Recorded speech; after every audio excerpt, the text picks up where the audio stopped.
How many books should one read in a year? First of all, reading books is an invariable trait that all successful people have. Reading also gives us exposure, improves our knowledge, and widens our vision, and our mind evolves throughout the process, transforming us into a better person than before. I learned this a little late, but thankfully, I realized this sooner than later.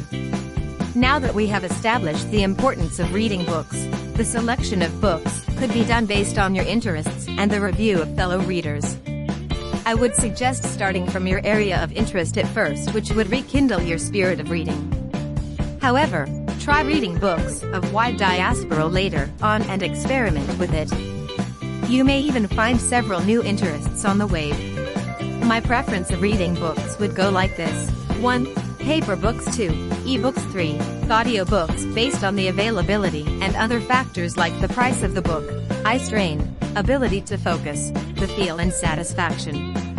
Paper books, ebooks, audiobooks, all are fine as long as you can focus, grasp and get the most out of it.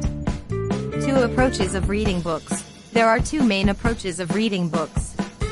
They are reading a limited number of books in a fixed time frame, year or month, but spending more quality time with them, letting the knowledge sink in your mind and applying it in your life. This approach is best suited when you are trying to learn new skills. Reading a huge number of books in a fixed time frame, year or month, spending only limited time with a single book and moving on to the next book without letting all of the knowledge stick in.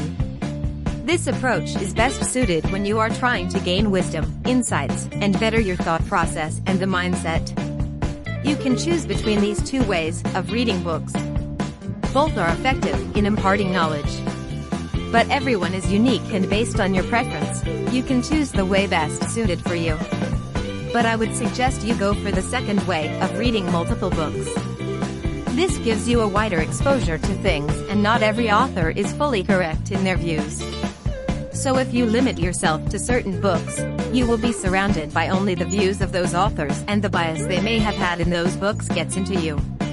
You have to take the good and leave the bad from them. A wider range of books will impart a wider perspective of the world and the life itself in you. They will help you to evolve your mind to a higher level of consciousness. You may ask, how can we absorb and apply the knowledge learned through those books if you spend only a limited time in them?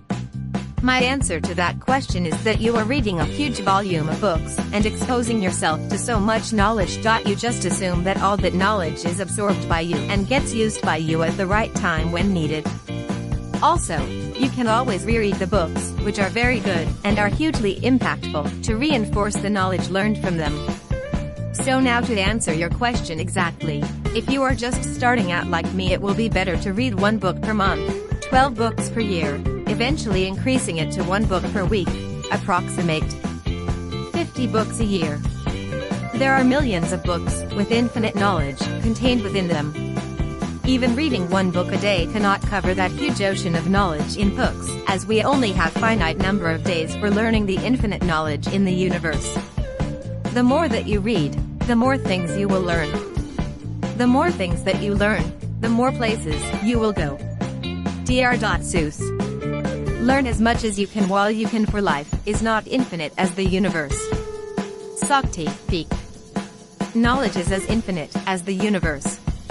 Susie Kassem.